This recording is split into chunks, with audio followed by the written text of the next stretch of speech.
अस्सलाम वालेकुम, हाजिर अपने नई वीडियो के साथ। तो आज का हमारा topic class 10 chemistry chapter number 5 environmental chemistry atmosphere में आज का हमारा topic 5.6 green house effect global warming. ठीक है, तो ग्लोबल वार्मिंग किसको कहते हैं बेटा? जब आपके अर्थ का टेम्परेचर इंक्रीज़ हो तो इसको हम कहते हैं बेटा ग्लोबल वार्मिंग। ठीक है, तो इस ग्लोबल वार्मिंग की इंक्रीज़ में कुछ गैसेस का किरदार होता है, जैसे कि carbon dioxide, methane, nitrous oxide, ozone. ठीक है, तो इन गैसेस को हम क्या कहते हैं बेटा? ग्रीन हाउस गैस कहते हैं, क्योंकि गैसेस मिल के क्या है बेटा, हमारे अर्थ का टेम्परेचर में इजाफा करती हैं। ठीक है, तो देखें बेटा, सबसे पहले इस पिक्चर को देखते हैं। तो बेटा इस पिक्चर में देखिए बेटा, हमारे पास सन है। ठीक है, यहाँ पे फैक्ट्रीज लगी हुई है, तो हम अपनी एक्टिविटी कर रहे हैं और उससे क्या बेटा ग्रीन हाउस गैसेस को एमिट कर रहे हैं। ठीक है, तो वो हमारे एटमॉस्फेयर में मौजूद है, तो इनको क्या कहते हैं बेटा? हम ग्रीन हाउस गैस कहते हैं। ठीक है, तो देखिए बेटा, ये सन से रेज आ रही दरख्त के ऊपर टकरा रही है, तो सन से यूवी रेज आ रही है मिसाल के तौर पर, इससे टकराएगी तो क्या है बेटा, दरख्त जो है वो कुछ एनर्जी को एब्जॉर्ब करेगा। ठीक है, तो इसकी जो एनर्जी इससे कमी वाक़ई होगी और ये रे जो है वो तब्दील हो जाएगी किसमें बेटा? आई आर में। किस में तब्दील हो जाएगी बेटा? आई आर में तब्दील हो जाए, विजिबल में तब्दील हो जाए, किस में भी तब्दील हो जाए, वो अभी हमारा मसला नहीं है। ठीक है, तो एनर्जी में कमी वाक़ई आएगी, तो ये वापस चले जाएगी, क्योंकि यहाँ पे कोई ग्रीन हाउस गैस मौजूद नहीं है। ठीक है, energy release back into the space. ठीक है, और इस तरीके से क्या है बेटा, आपकी जो अर्थ की सरफेस है इसमें क्या है, टेम्परेचर में इजाफा नहीं होगा। ठीक है, लेकिन देखिए बेटा, दूसरी रे ये आई, अर्थ की सरफेस में टकराई, अर्थ की सरफेस एनर्जी को एब्जॉर्ब करेगी। ठीक है, अर्थ की सरफेस का टेम्परेचर इंक्रीज़ होगा, तो अगर क्या है बेटा, ओजोन मौजूद ना हो तो अल्ट्रा वायलेट रेज आसानी नीचे आएगी।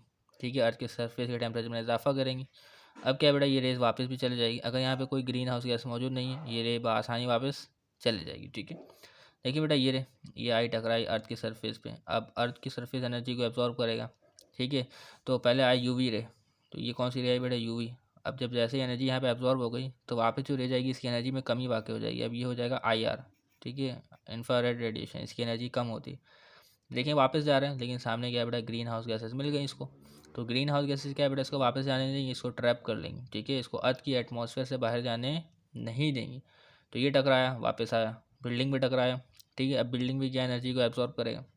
ठीक है, इसके टेम्परेचर में भी इंक्रीज़ आएगा, फिर ग्रेस क्या है बेटा, वापस गई, लेकिन नहीं जाएगी वापस, क्यों? ग्रीन हाउस गैस मौजूद है।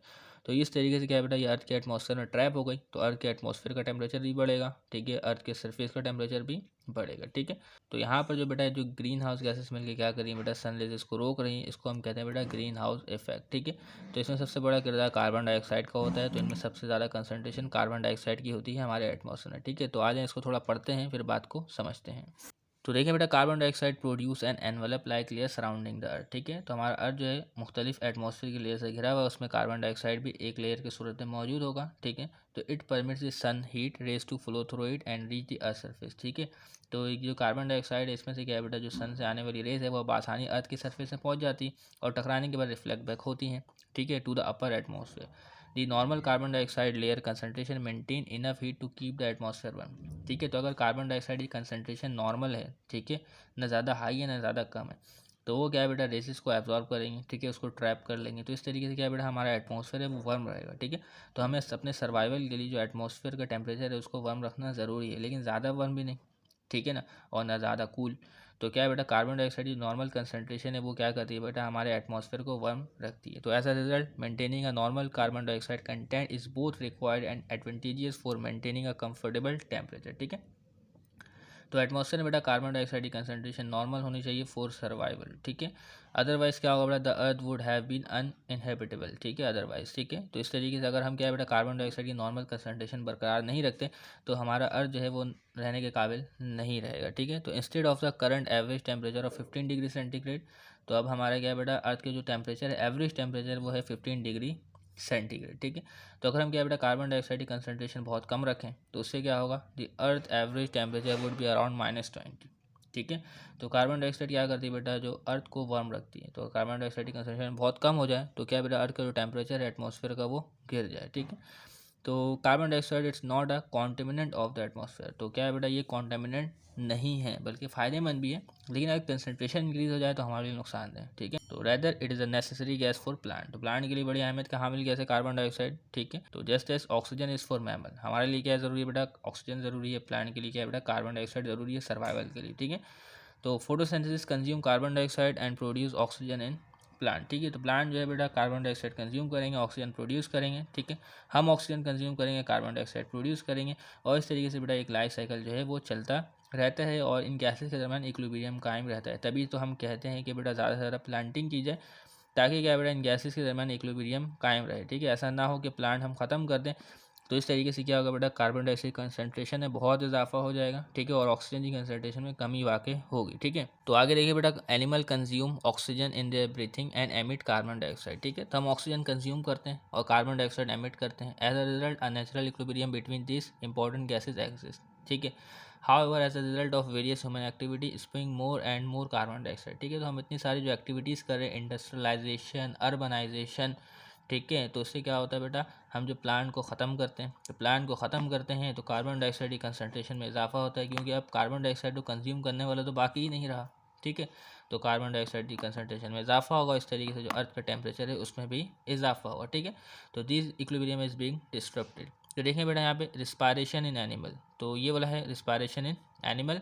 तो देखिए बेटा, हमारे बॉडी में ग्लूकोज मौजूद होता है, ठीक है। उसमें से अगर हमें एनर्जी हासिल करनी है तो उसके लिए क्या बेटा, हमें ऑक्सीजन इनहेल करना पड़ेगा। तो जब हम ऑक्सीजन इनहेल करेंगे तो ऑक्सीजन जो है बेटा ग्लूकोज के साथ रिएक्शन करेगा और उसके नतीजे में बेटा कार्बन डाइऑक्साइड प्रोड्यूस करेगा और वाटर प्रोड्यूस करेगा और उसके साथ एनर्जी प्रोड्यूस करेगा, ठीक है।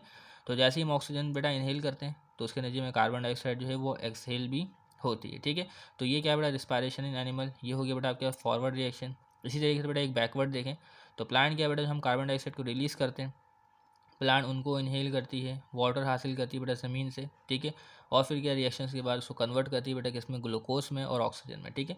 तो प्लांट को सर्वाइवल के लिए क्या ज़रूरत है बेटा, ग्लूकोज ज़रूरत है, ठीक है। और उसके नतीजे में क्या है बेटा, वो extra by product oxygen air में एमिट कर देती है, ठीक है। तो जब आप दरख्त के नीचे बैठेंगे तो आपको एक अच्छी ताजगी फील होगी, ऑक्सीजन की कंसनट्रेशन दरख्त के नीचे ज़्यादा होती है, ठीक है। तो बात समझ में आ रही है आपको।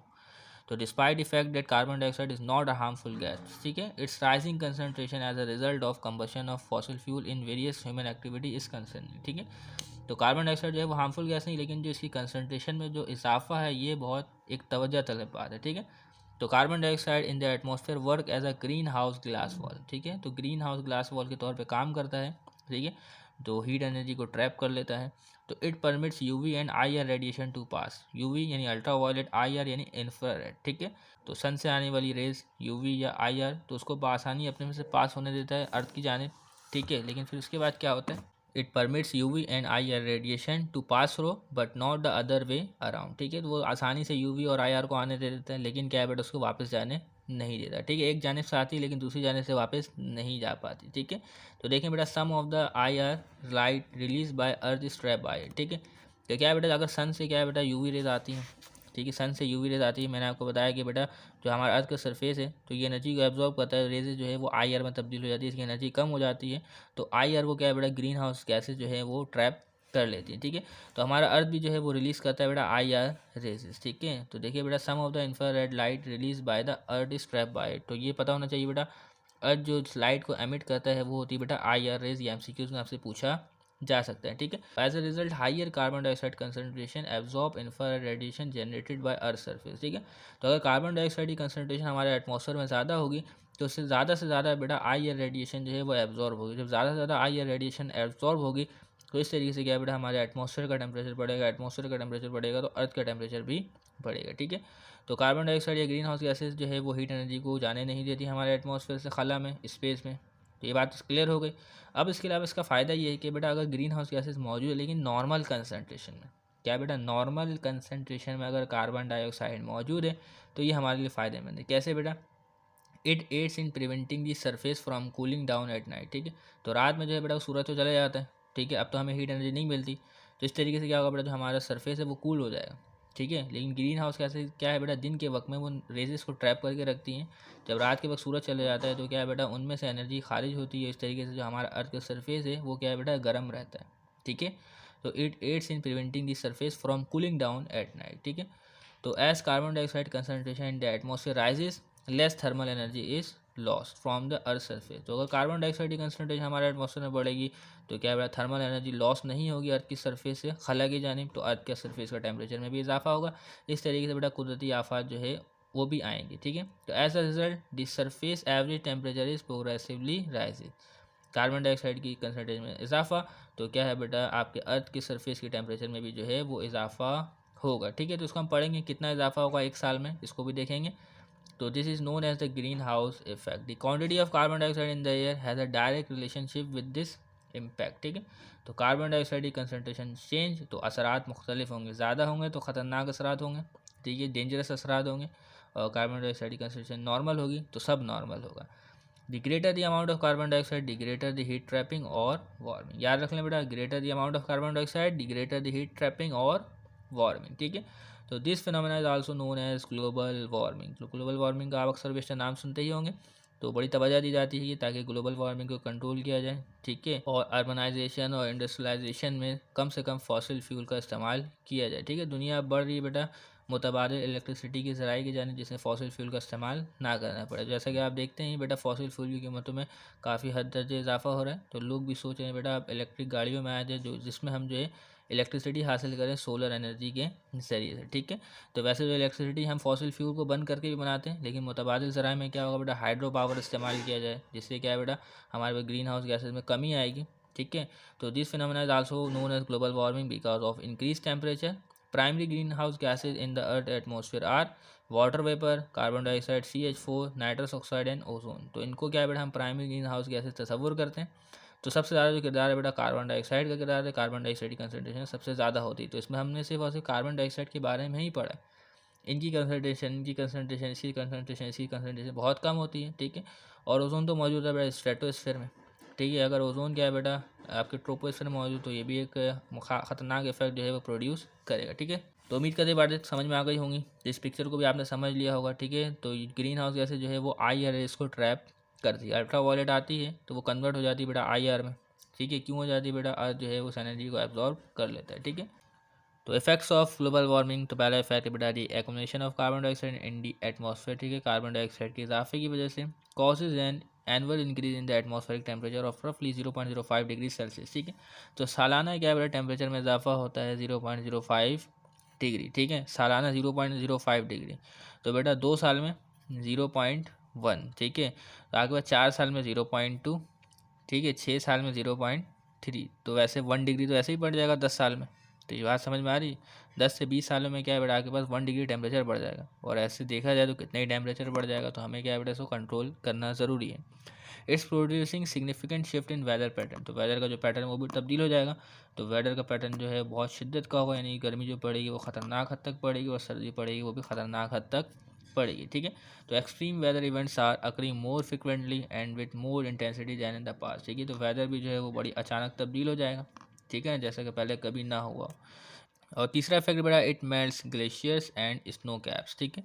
तो ग्लेशियर्स क्या बेटा कुछ बर्फ़ मौजूद होता है हमारे अर्थ के रीजन में, ठीक है। तो इसको हम क्या कहते हैं बेटा ग्लेशियर्स कहते हैं। और इसके अलावा स्नो कैप पहाड़ों के ऊपर जो बर्फ़ होती है उसको भी हम स्नो कैप्स कहते हैं। तो बेटा अगर एटमॉस्फेयर का टेम्परेचर बढ़ेगा, अर्थ का टेम्परेचर बढ़ेगा, तो ग्लेशियर्स और स्नो कैप्स जो है वो पिघलेंगी, पानी जो है बेटा अर्थ की सतह पे आएंगे, अर्थ की सरफेस पे आएंगी, ठीक है। दरियाओं के पानी में इजाफा होगा, तो उससे क्या होगा बेटा increasing the danger of flooding, ठीक है। तो फ्लडिंग का खतरा होगा, सैलाब का खतरा होगा एंड इंटेंसिफाइंग ट्रॉपिकल साइक्लोन, ठीक है। तो आंधी और हवा के तूफान का भी खतरा होगा, देख सकते हैं बेटा ये हवा का एक तूफान है, ठीक है। तो लो एटमॉस्फेरिक प्रेशर की वजह से ये जो है तूफान है हवा का ये क्रिएट होता है, ठीक है, एयर ज़्यादा होने की वजह से। तो ये सब इफेक्ट जो है बेटा आ सकते हैं। इसके अलावा तो चौथा इफेक्ट है हमारे पास ऐसी सी लेवल राइजेस, ठीक है। तो समुद्र में जो पानी मौजूद है उसकी लेवल में इजाफा होगा, कैसे होगा बेटा टेम्परेचर बढ़ेगा, तो समुद्र में जो पानी मौजूद उसके वॉल्यूम में भी इजाफा होगा। इसके अलावा बड़े ग्लेशियर से वो पिघलेंगे, समुद्र के पानी में और इजाफा होगा। सो समुद्र के पानी की जो सतह है वो ऊपर आएगी, तो पानी उसमें से बाहर भी आएगा। जब पानी उसमें से बाहर आएगा तो उसके जो करीबी इलाके हैं बेटा वो सबमर्ज हो जाएंगे, वो उसमें डूब जाएंगे, ठीक है। और जगह जो है वो रहने के काबिल नहीं रहेगी, ठीक है। तो देखें बेटा as sea level rises low lying region are more likely to be submerge rendering previously populous places uninhabitable, ठीक है। जो पहले ऐसी जगह जो रहने के काबिल थे, लेकिन अब क्या होंगे बेटा अनइनहेबिटेबल होंगे, रहने के काबिल नहीं रहेंगे, ठीक है। तो इस तरीके से बेटा इस टॉपिक में हमने ग्रीन हाउस गैसेज और इफेक्ट्स ऑफ ग्लोबल वार्मिंग के बारे में पढ़ा। तो उम्मीद करते बेटा तमाम बातें क्लियर हो गई हूँ। तब तक के लिए ज़्यादा दीजिएगा, चैनल को सब्सक्राइब कीजिएगा। अल्लाह हाफिज़।